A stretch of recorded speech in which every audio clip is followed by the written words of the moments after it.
Back for another edition of In the Huddle, and look who's back. It's my man, Brian Baldinger. Check out Baldy's breakdowns, guys, and you hear him and see him on NFL Network. I'm Carl Dukes. Put him up. We're here with you each and every week of the NFL season. Week 2 has come and gone, and we've learned a little bit more about all of these teams.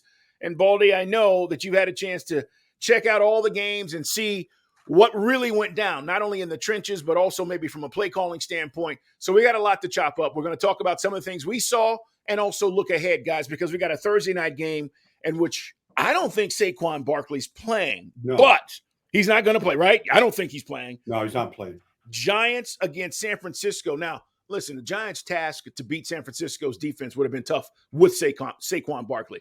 Without him, Baldy, I'm looking at this. San Francisco's a double-digit favorite right now. It's a 10-point game. They're at home.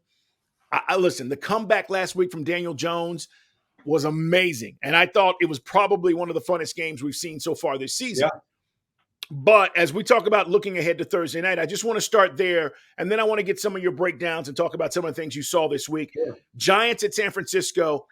Listen, San Francisco goes on the road. They handle Pittsburgh. You were there. They come back.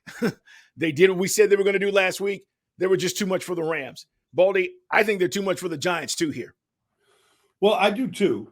But, the Giants did put up 31 points in the second half last week. And, Saquon was a part of it, but Daniel Jones was a big part of it. And it's interesting. You could just see, without being inside the locker room for the Giants, you could see Wink Martindale just giving the defense like a tongue lashing. Like, you're better than this. Like, let's start playing. Like, they didn't change anything. They just played better.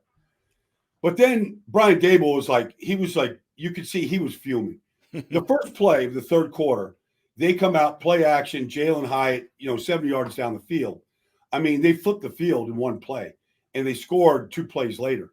And they were like, all of a sudden, the comeback, you could just feel it. And they just got aggressive. They protected, they max protected, they got Waller involved. They got Jalen Hyatt. This kid can flat out scoot, and so, so the comeback was real. No Saquon, but they got this rookie. God, I'm telling you this. They have this kid, Eric Gray, out of Oklahoma. I mean, the story's going to, I feel like this whole story, the whole year is going to be running backs. I don't want to, like Nick Chubb, it's just sickening, right? Yeah. But Saquon down. I'm just telling you, these backs, they just keep coming. This Eric Gray, I saw him in preseason call. He can catch it. He's a good runner. He's built sturdy. Like, I think they're going to be fine at running back. Matt Breida, Eric Gray, I think they'll be fine. Honestly, this 49er team, though, like, if you make a mistake, they make you pay. McCaffrey is out of this world. Brock Purdy doesn't make a mistake. Hasn't come close to making a mistake, Carl. Like, they're just so well-rounded. Even though the Rams played great in the first half, Carl, or through 3 quarters, they played as good as they could play. This Puka Nacua is, he's just a machine right now, right? He leads the league in receptions. He got targeted 20 times, Carl. He doesn't drop balls. Huh? He doesn't drop anything. He doesn't drop a thing. And Stafford trusts him like his name is Cooper Kupp. Yeah. It's like that type of trust. And then they rebuilt this offensive line with the Rams. And so the 49ers were like, okay, like this is at SoFi, it's just all 49er fans. It's a home game. But they were like, okay, we're in a dogfight here. We got to and the defense, like, they just took the game over. They just, Fred Warner and Dre Greenlaw and the whole group of them, man, like they really, really stepped up. Both safeties, Gibson, Hafanga, like they all stepped up and they just shut them down and, took over the game in the fourth quarter. And while I think the Giants can make a game out of it, I got to be honest. If you were in Arizona, Carl, got to come back to New York or whatever they did, and then play out west on a Thursday night. I'm sure they just stayed out there. Yeah. I don't know exactly. I think they did. That's a tough turnaround. No, it is. And that's the task at hand for these guys when you talk about the Giants. And, we were talking about 0-2 teams, and I just want to get a couple of breakdowns here because Jason and I spent some time on the Bears, and he went in on the front office. And I said, this is not all Justin, but this is a quarterback league. We know that. And I want to talk about the Bears because when we talk about surprising teams being 0-2, it's not that the Bears weren't, we weren't considered them to be a juggernaut. But I'm more surprised at like the Chargers being 0-2, right? Or the Bengals with Joe Burrow. But the Bears, what's going on, Baldy? Give me a breakdown of what you see and what's happening from an offensive standpoint. Because listen, Matt Getsy, the offensive coordinator, is already getting a lot of heat about why this thing is not working. Or Luke Getsy, excuse me. Luke Getsy, yeah. Well, so, they get the opening drive. They go right down the field and score. I mean, first play action, DJ Moore, 30-something yards. Like, they're off and running. They put the ball in the end zone, 7-0. They got Tampa a little bit on their heels. And then they went dormant. And when you watch Justin, like, I put 2 videos out yesterday. I put one out where he takes the team right down the field, one play after another, 4 plays in a row, they're in the end zone. Like, looks like a great quarterback. And then I put a video out where he's got the biggest pocket you could possibly want.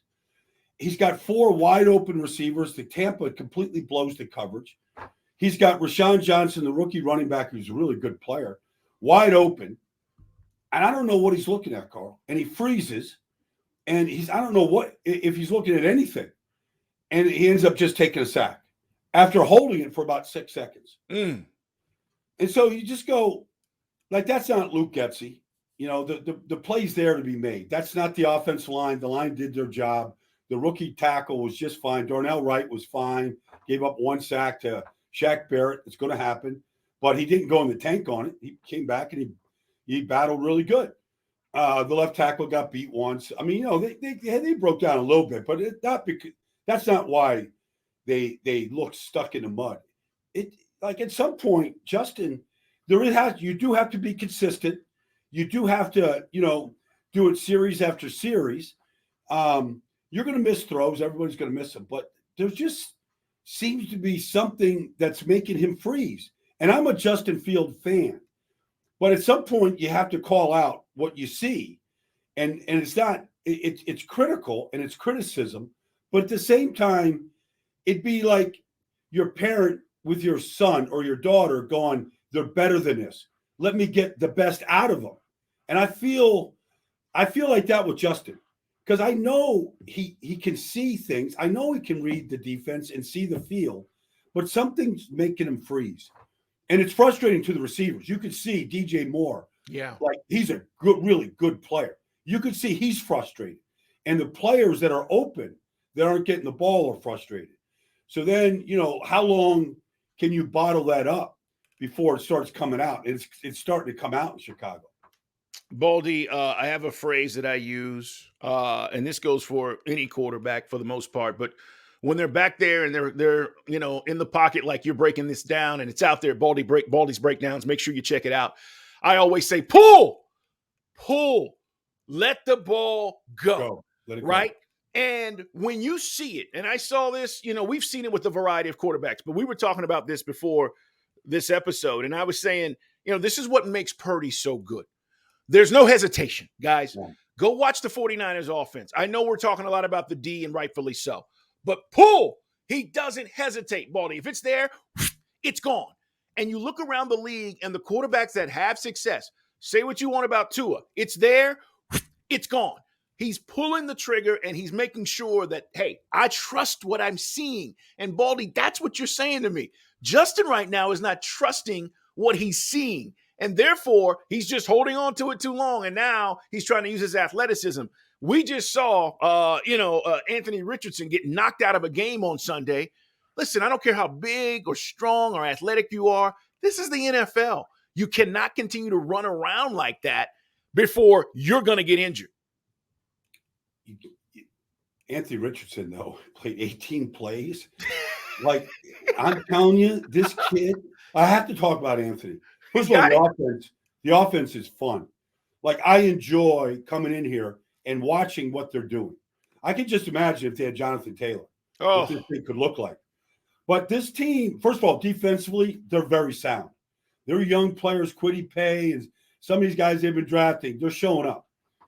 But to watch Anthony, so they go down and they score in the opening drive. He takes an 18-yard quarterback draw in the end zone, 7-0. They there's a turnover. They get the ball right back, and he scores again on a 15-yard touchdown run on a beautiful, where he's classic play action, really shows the ball, the defense, excellent ball mechanics, ball fake, walks into the end zone. I mean, they're up. They got 14 points on the board. The game's not 6 minutes old. And I'm telling you, he doesn't hesitate when he throws. Yeah. Like, find the rookie Josh Downs, Pierce. Like he's so far ahead of where I thought he was going to be, Carl. Like he's already special to me. Like he's like somebody at the NFL Network got to break these games down on Friday. I'm like, if you don't break down Indianapolis and Baltimore and compare and contrast Lamar and Anthony Richardson, you're crazy. You're like, we have to talk about this. Like he's that eye-opening already. Well, he's 20, right? He's going to be 21. He's played 12 games in college. Crazy. But you would never know it. You would never know it, Carl. The way, the poise, the confidence, the throwing, like somebody has worked with him. Like I can show you the highlights of Florida. We all watched them. And then you can also show the bad things that you saw. Ball sailing over guys' heads, 50%. You just don't see that right now. Well, you're talking about special players. It's in the huddle, guys. By the way, Carl, like, not to interrupt, but like, we need these young guys to be good. Yes, we do. We have to. Like, you get bad quarterback play in this league, it's unwatchable. Yeah. Like, it's just a punt and penalties. I agree. The young stars, the up-and-coming young stars is what makes the league the league. Let's be honest. I mean, there are certain expectations for the guys who've done it. But I'm happy for Anthony Richardson. I really am, because everybody said, oh, he's not ready. He shouldn't go in the draft. And he has been focused. Remember this, guys. He wrote a letter to every general manager before the draft. And he said, no one's going to work harder than I am. I'm committed to this.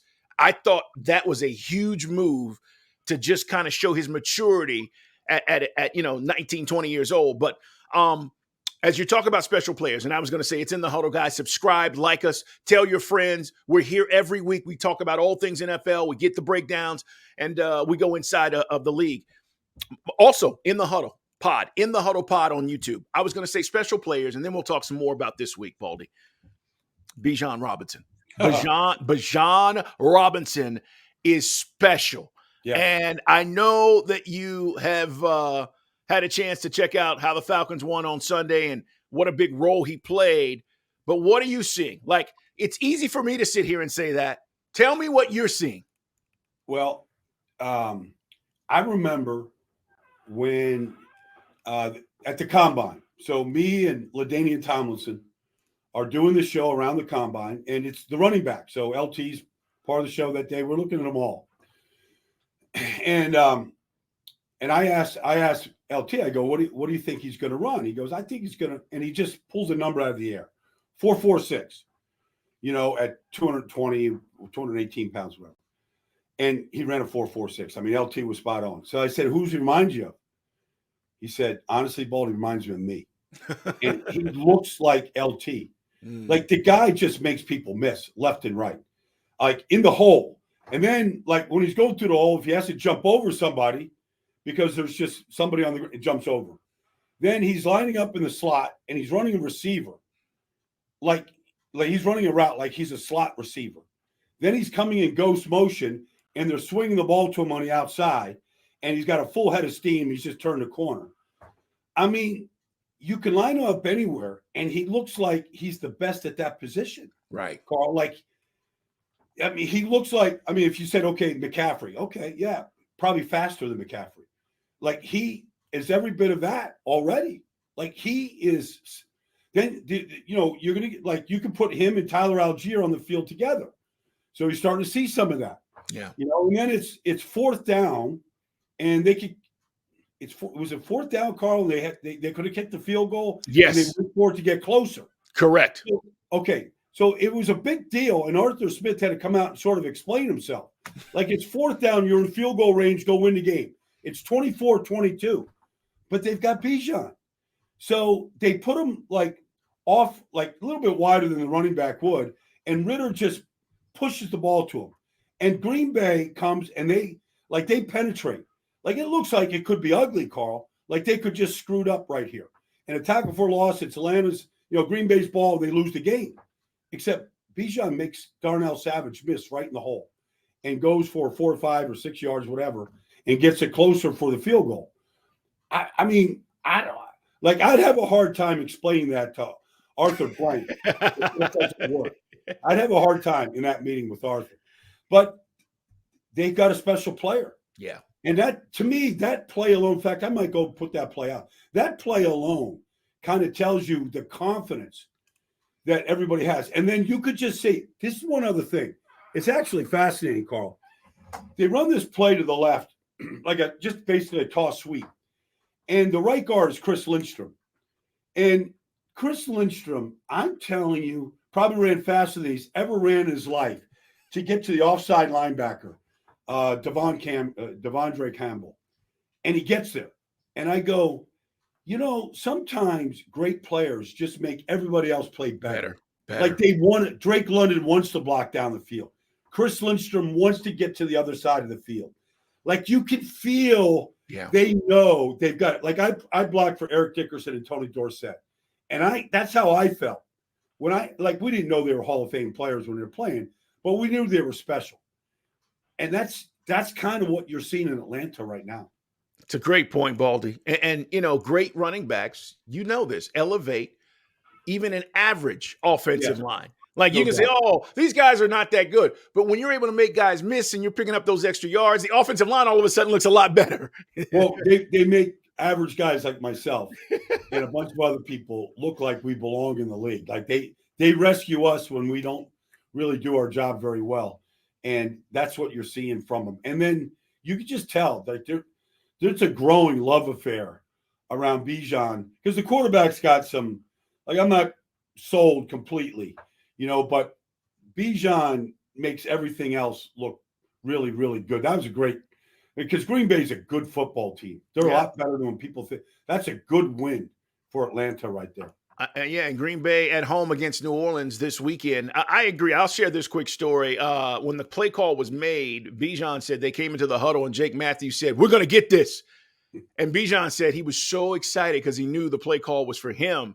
And then he was like, "We're going to get this." And so he said guys were just galvanized that coach called the play and that they were going to go for it under the circumstances. And then he said, everybody's in the huddle. And Jake's like, "Look, we're about to get this." So Carl, I've been doing this thing and you've been doing this thing for our whole lives. I've never seen a coach make that decision on 4th down. Never. Okay, I can see it if you're at the 50 and you got to get in. Sure. You're in field goal range, though. Yeah. You're in plenty of good range to make that kick and to do that. You only do that if you just have a player that you just have a special, unique talent like him. Baldy, let's talk about some of these games this week, my man. Somebody is going to be 0-3, and somebody is going to be 3-0 in Miami. Denver goes to Miami. Now, we spent a lot of time this offseason talking about Sean Payton. We believe that he is one of the great coaches. Could he change things there? Baldy, we talk about this, right? In this league, my fingers, it's close. Like Denver was close last week. They got an amazing Hail Mary. But let's break this down because I'm watching the Dolphins. Tell me if I'm wrong.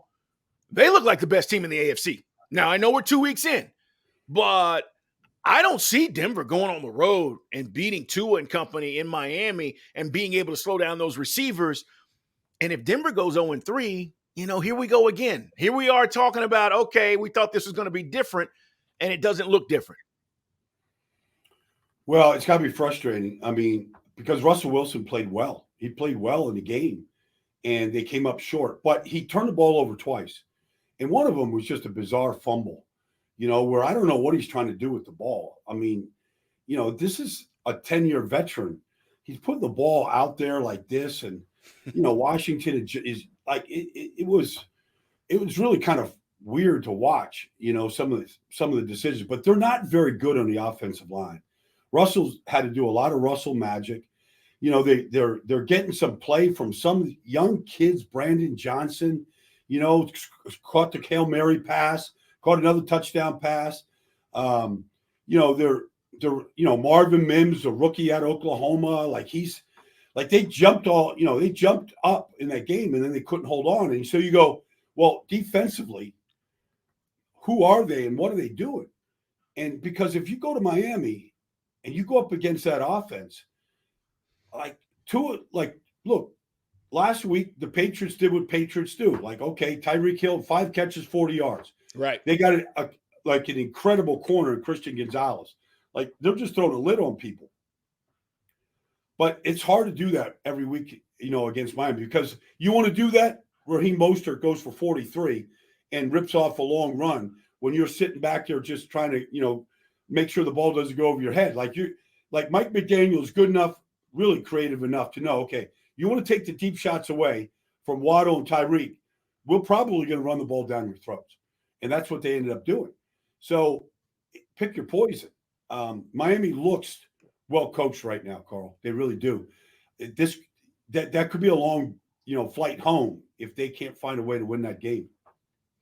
So, boy, I tell you, and you wonder what kind of pressure that's going to bring. Now, listen, Sean Payton's not under pressure, but I think that the bigger picture here is, does he feel like Russell can get them over the top? There's still a lot of money invested there. And then you start talking about if this continues and they're on their way to a losing season potentially, and it's way early, but starting 0-3, we know, Baldy, is an uphill battle.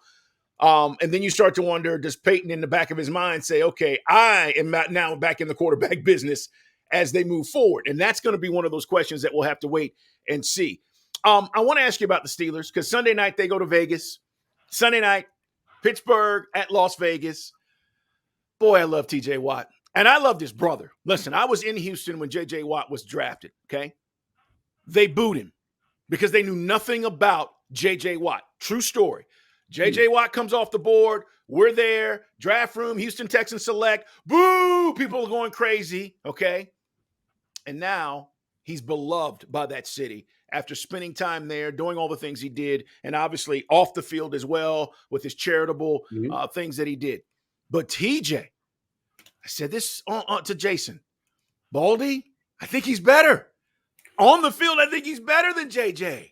Well, you just think about the history of the Pittsburgh Steelers, okay?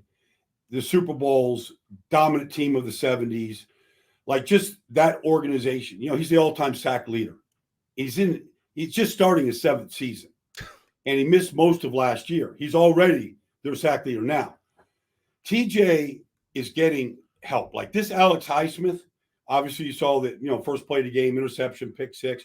You saw another play late in the game where Highsmith gets to the quarterback and ball's out, and here goes TJ for a touchdown.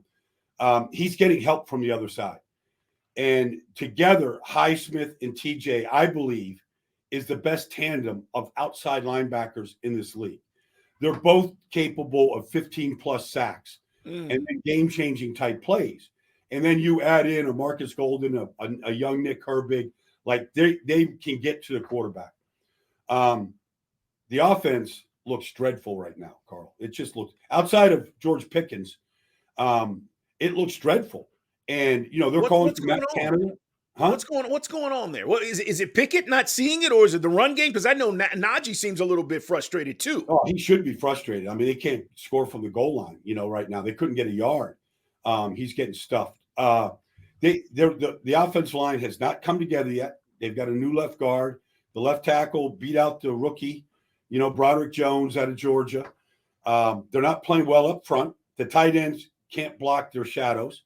They got tight ends out there in the field. They're all Darnell Washington. He's a rookie. He's got to learn this thing. He's big, but it doesn't matter. Like he's playing way too high. He's getting pushed around. They're not blocking well in front. But Kenny Pickett, when he does get time, like he's not hitting the moving target, Carl. Like you got to go to the state fair and you got to knock those milk cartons down. Like you can't miss him, and he's missing throws, and that's 2 weeks in a row now, where when he gets a chance to hit a moving target slant, like he's not doing it, and the tight ends aren't involved. Freiermuth is not involved. Outside of George Pickens, the ball goes to Jalen Warren, the running back out of the backfield, or to Pickens, and that looks like they're only 2 targets. Like they were called for Matt Canada in that stadium on Sunday night or Monday night, I guess. They were calling for him, and he's under the microscope. And I'm not saying it's Matt Canada. He can't design offense, but the quarterback's got to execute too. And that's a concern because they've been giving him the keys to Kenny Pickett, and he's got to raise his level of performance right now. Yeah, it's a great point. We got to talk about the Jets. I mean, listen, we know the circumstances. But speaking of New England, they are 0-2. They play in the Meadowlands against the Jets Sunday, 1:00 window. And I just, listen, why did I have the confidence I did in Zach Wilson when I'm watching Hard Knocks? Maybe because it was Hard Knocks and it was BS. And I'm having confidence like, oh, the kid's going to get better. And then, boom, he gets thrown into the fire, Baldy. He's not seeing anything. Like the shot with Garrett that they hit against the Cowboys, beautiful play. But then I felt like the rest of the game, he was running for his life, and he's just, like, I don't know what's going on there. And can the Jets win with him? I don't think they can. I have major questions. And really, if you're, like the way the offensive line played last week against Dallas, like I don't know if Aaron Rodgers was there if it would make any difference. It's just a frenetic style that you can't win with. Like, first of all, nobody's gonna stay healthy running around with Micah Parsons, chasing you the way he was chasing him. I mean, he sacked him on the third play of the game. Yeah. That wasn't Zach Wilson's fault. I mean, they came on a twist stunt and they didn't pick it up, and Micah's just being Micah. Like he's gonna hit these quarterbacks. And if you hold the ball or you're running, like he's going to suck you up real fast. The offense line, like Mekhi Becton was terrible. I don't think he can play right tackle. I don't think Dwayne Brown at age 38 or 39 can play left tackle anymore. You've known Dwayne from his days in Houston. Yep. He's been a great player in this league. He's coming off major shoulder surgery. He had no offseason, no training camp, and he looks like it. And he looks 38 right now. Yep. And so you just go, what are they going to do? Like he can. So they have major questions up front. And so then the running back gets super, they get super frustrated. Breece Hall doesn't get any balls, and, he can't get a running game going. Defensively, like Sauce Gardner drops a pick six. They take the lead if he does his job right there. They have a fumble early in the first quarter, and it's on the ground, and the center, 30 yards down the field, recovers it. Like, the defense has to kind of man up too and go, we got to we have to help the offense out more than we are. And so, they had a chance for 2 takeaways in that first half that could have really helped them stay in the game and make it a game. And instead, the thing just got away from them. But, the Patriots, like, they're not without their baubles either. Like, they have no explosive element to their offense. The biggest play they made all day last week, Carl, was an 18-yard scramble by Mac Jones. They didn't have no explosive play. They were 0 for 6 trying to get the ball down the field against the Dolphins. They were 0 for 6 with an interception, by Xavier Howard. So, like, they can't get the ball down the field. And if you turn it over like they did on 2 occasions, a fumble by Zeke and an interception, like, they're just not going to beat teams, even though they were in the game a little bit. I mean, it's 24-10, fourth quarter, Carl. It didn't look like they were going to come back. Like, that offense looks like you should be watching it in black and white. It just looks like they're stuck in some other era right now. It's going to be tough. They were playing a kid at left tackle that's never played before. Like, they can't get healthy up front where they can at least protect their quarterback and get, Ramondre Stevenson averaged over 5 yards a carry last year, Carl. Yeah. He's averaging 2.3 yards a carry this year in 2 games. Like, they just don't look like a talented team. I'm not saying they're not well coached. They do some things really well, but they don't look talented to me. Christian Gonzalez looks like a star. Like, the kid had an interception, looks like something Ed Reed would have done. Right. Needing Tua to throw the ball down the field and then go to pick it. They got some talented players, but they don't look talented. It's a great way to put it. It is In the Huddle, guys. Brian Baldinger, Carl Dukes with you as we look ahead to week 3. While we're talking about the Cowboys, I just want to point this out. They've given up 10 points in 2 weeks. I think it's the best defense in the league, and I know we've talked about the 49ers and the Eagles, and it's a long way to go. And if you want to go 1A, whatever you want to do. But you saw Micah in the offseason. We talked about how he was on a mission, and I've been saying this. He's on a mission.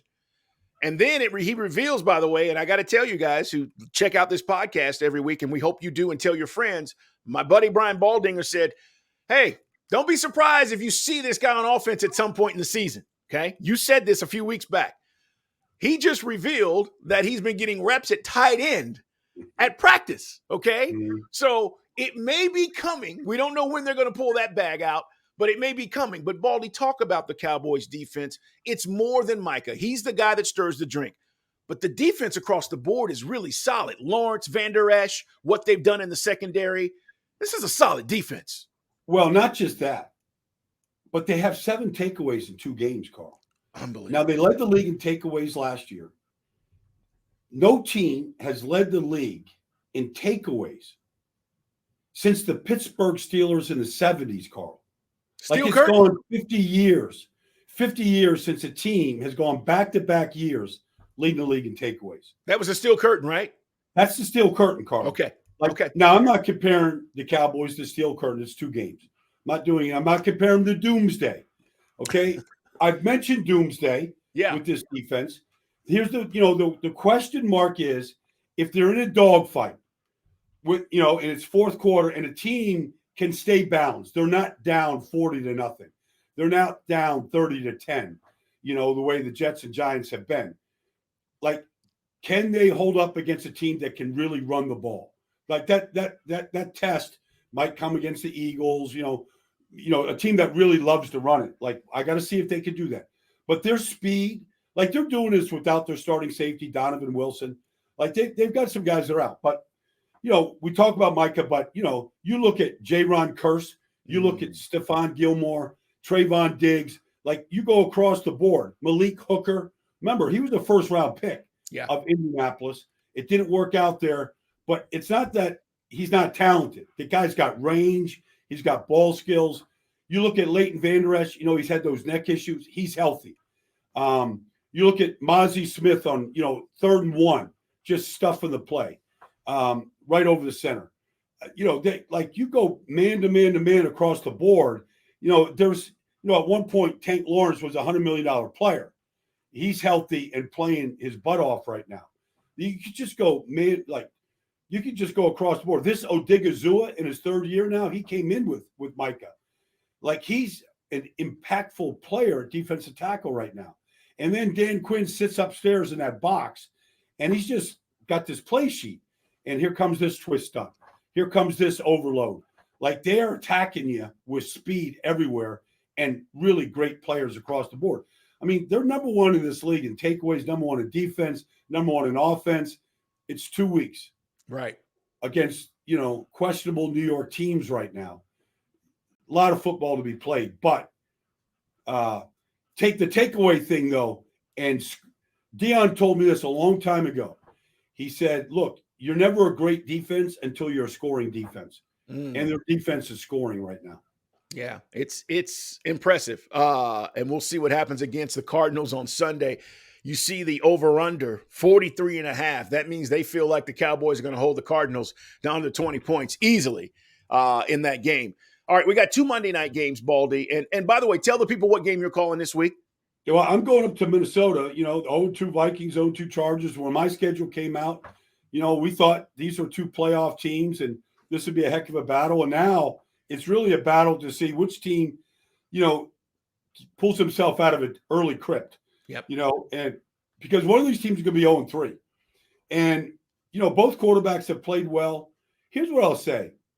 Kirk Cousins, he's played really well. He leads the league with 6 touchdown passes. Jordan Addison looks like a good compliment to Justin Jefferson. Defensively, they're not very good. And the Chargers defensively, they just make you scratch your head. But I'll say this about Justin Herbert. They got the ball at the end of the game with a chance to go win the game. They go 3 and out in overtime. 3 and out in overtime. It's the worst looking 48-second series that I've seen all year. 3 straight incompletions. It's terrible. At some point, Justin is a good enough athlete. Sometimes if you don't like what you see, pull the ball down and go run. Go get the first down. We see too many guys do it. Yeah. I saw Mac Jones do it. We see all these guys, you want to if you don't like what you see and they're taking, Keenan Allen away or whatever it is, Like, go make something happen. And he has yet to do that, Carl. And I'm not here to criticize Justin Herbert, but I see these quarterbacks go, okay, I'll just do it myself. Like, become the dual threat guy. Make them defend you. I saw him win the Rose Bowl MVP running for touchdowns. Yes, he at did. Oregon. Like, he's got that ability. And I think at some point, quarterbacks got to just put it in their own hands sometimes. Just go, all right, you're going to take that away. I'm going to go make you – like, these guys, you've got to go do that sometimes. All right, Baldy, before we get out of here, 2 Monday night games again, guys. It's In the Huddle. Subscribe, like us, In the Huddle Pod on YouTube. And Philly at Tampa, 2-2-0 teams. And then you got the Rams at the Bengals. Philly, you tell me, the A.J. Brown, Jalen Hurts thing, is it a big deal? No deal. Big deal? No deal. Well, it's a big deal when he doesn't get the ball because he makes it a big deal. You know, this is not the first time this thing has happened. Now, it's not like Jalen's not trying to get him the ball. He's his best friend. Right. You know, but if Devontae's open, Devontae's getting the ball, you know, and it's not like they're not taking these shots to AJ. They are taking shots. They're not completing them.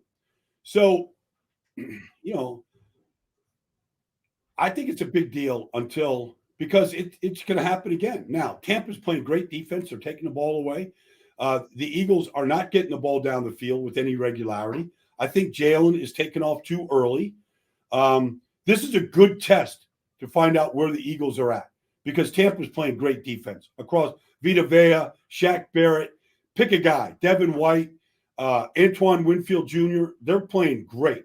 And Baker is throwing the ball to both Godwin and Evans on time. And the Eagles have major question marks in the secondary right now. They've got a lot of injuries. So the question becomes, can the Eagles' defensive front with Jalen Carter and Jordan Davis all playing better, can they affect Baker Mayfield and force him into turnovers? Because if they don't, Tampa could shock the Eagles in this game. Yeah, Baker's not turning it over. You're absolutely right. He's been a pleasant surprise. They are a 5-point underdog at home, though, against the Eagles. Last but not least, Rams, you talked about it earlier, this wide receiver and the fact that Stafford trusts him. I keep saying to myself, I can't see the Bengals going 0-3. But if Burrow's not healthy, they could easily go 0-3. No question. And you don't, like, I said this after week one. I challenge any analyst in this business, Carl, to tell me who those starting defensive players are for the Rams. Because a lot of people don't know who, you know, some of these guys are.